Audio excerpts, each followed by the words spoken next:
doll who was dropped and broken, falling off my mommy's knee.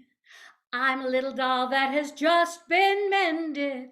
Now won't you tell me, please? Are my ears on straight? Is my nose in place? Have I got a cute expression on my face? Are my blue eyes bright? Do I look alright to be taken home Christmas Day? That song was a big hit for my sister and me. I loved to sing as a kid. So did my sister. And we would sing duets all the time together. And you know, that sister voice thing, well, the harmony is so special and organic. And my family faithfully watched the Lawrence Welk show back in the day. And Welk was a band leader, and his musical variety show also featured singers, including the Lennon sisters, four sisters who sang in that tight blended harmony. And my sister and I would practice some of their songs, and eventually we had a little repertoire of our own and dances to go with them that we had choreographed. I mean, it was pretty simple stuff, the singing and dancing, but we were young and cute. My Aunt Bella would often accompany us on the piano. Now, she was the ultimate stage mother. She'd make Ethel Merman appear quiet and withdrawn. She was a big Sicilian woman with a hearty laugh who could play boogie woogie piano. She would pound away at those piano keys. I mean, literally pound. She hit those keys so hard the whole piano shook. Rock and roll from note one. She thought Diana and I could be like the Lennon sisters, and Aunt Bella had big showbiz plans for us. She booked us to perform in a nightclub in Atlantic City. She told my mother we were going to the amusement park, but once there, my Aunt Bella took us to the club that night, and we performed our little act twice. My mother eventually found out about it and was furious, and Aunt Bella was no longer allowed to take us on field trips. But my sister and I sang for other folks, friends of the family, that kind of thing, and now, I was also a pretty funny kid, and I got a lot of attention for it. And my mother was concerned that I overshadowed my serious and somewhat withdrawn sister with my outgoing, goofy personality. So it was determined by my mother that my sister was the singer in the family, and that I was to be discouraged from singing, that my voice wasn't very good. She would stop me when I sang, and that hurt a lot. And it shook my confidence. I mean, I wanted to be in musical theater, but later, after acting school, when I started auditioning, I was often so nervous and unsure of myself that I would fail the auditions. And so gradually, I just set aside the notion of musical theater and just stopped singing. And then I moved to Hawaii, and I started taking singing lessons. And I love my singing lessons, and I love to sing. And I see how every day my voice is getting stronger and stronger. I am reclaiming my voice now and really loving it.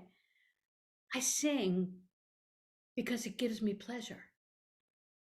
And then suddenly, my singing came to my aid in solving a practical matter that had nothing to do with music.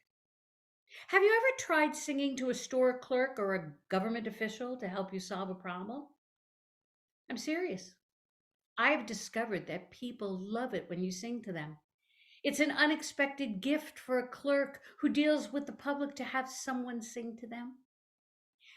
For almost a year, I was trying to get a building permit to make some changes on my home, and I filled out all the paperwork, but the months dragged on with no permit. I even hired a permit consultant. And it wasn't just me. Everyone on the island was waiting for building permits. Hawaii County had made a transition to a new super duper online system. The only problem? The program kept crashing. And further, communication between one department and the next wasn't as efficient when one department would physically deposit the paperwork in the new department's inbox. And it was very frustrating. And I tried to be patient. And as anyone who knows me knows, Patience is not my strong suit. And one day my permit consultant, Adam, called. He told me he was so frustrated with the building departments and he just didn't know what to do anymore. And since the permit listed me as the owner builder, I said to Adam, well, maybe I should call them, be the confused homeowner trying to understand the system. Well, it couldn't hurt, he said, but you have to be very careful because if you come across as too demanding, they'll just deliberately drag their feet. I could tell Adam was referring to me being a New Yorker, now living in a no confrontation island culture. I promised Adam I wouldn't go New York on anyone, and I called the county land use department where my permit was stalled. And a courteous woman answered the phone. I explained that I was the owner builder and had no idea about this process, but wanted to see why my application was stuck. And she looked it up and she said, we don't have it here in land use. We needed another piece of information and sent it back to the building department for you to correct. I told her I did do those corrections and resubmitted it, but building didn't send it back to you at land use, I asked. So where do you think my application is now? She laughed. I don't know. It could be anywhere. And I laughed too, although I didn't think it was very funny. Well, this permit thing is so out of this world, I said. I guess, Toto, we're not in Kansas anymore. And she laughed again, and I spontaneously sang, somewhere over the rainbow, my permit waits for me.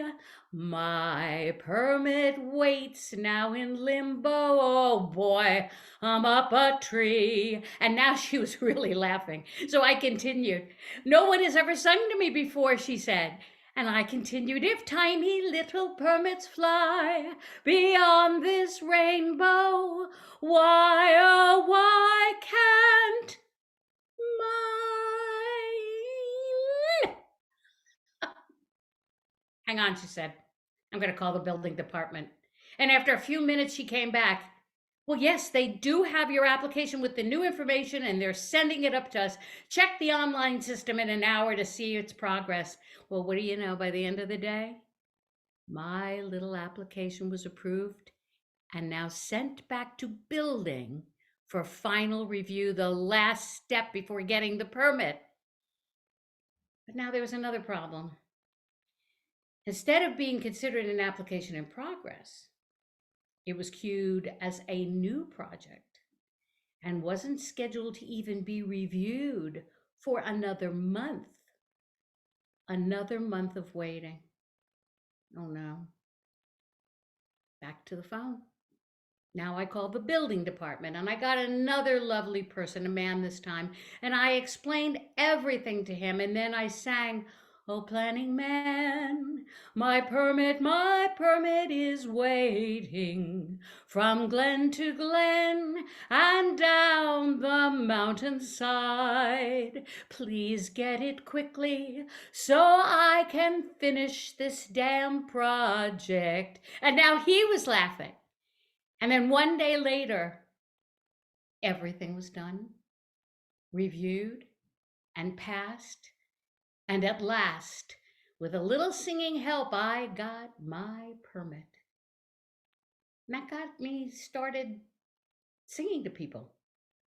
I mean, random people. Like when I had to schedule my eyeglass appointment, I sang to the woman, hey, I need an eye exam.